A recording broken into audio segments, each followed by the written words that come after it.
میگه قشلاق سر جنگه در پشتش برف خواهم بدینه فرکانگی جوده برف کم کمه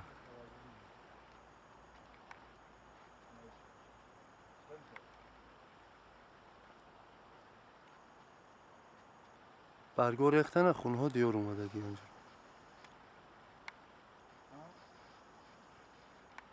این خونه یوسف های مبنگیش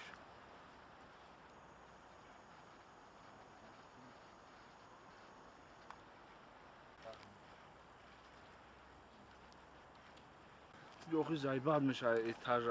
رای روش در اسفالت نه سنگی و تن میگن ایره سنگ های نمو درونی اگرات ها بینایی استیابی دی کلوم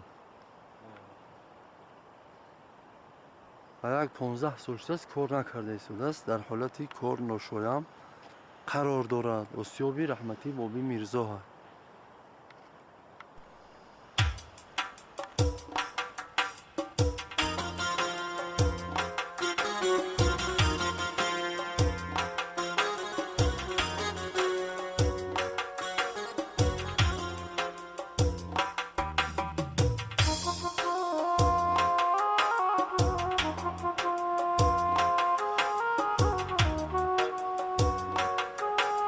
سنگ را سه قسمش نگیره ها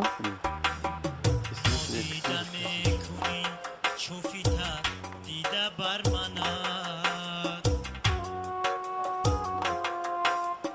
نادیده میکنی چوفیتر دیده برمند جانم فدای دیدن نادیده کردن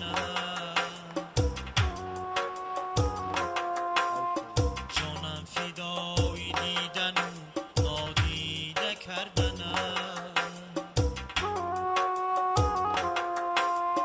فردا که ریزه شود تن بزیری خواب فردا که ریزه شود تن بزیری خواب برخیزم و چون ذره درایم زیر روزنم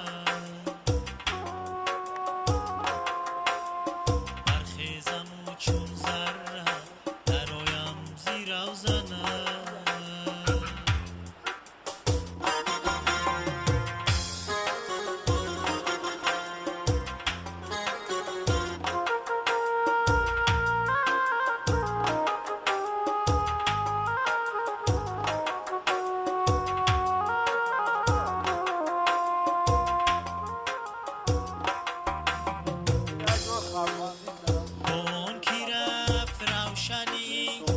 چشم از غم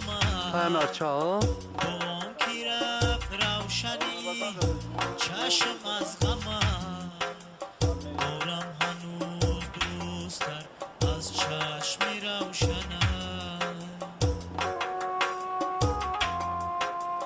دارم هنوز دوستر از چشم روشنم نه حوزای تویستون های بچه ها این قشلاق گرمی کشی نمیروم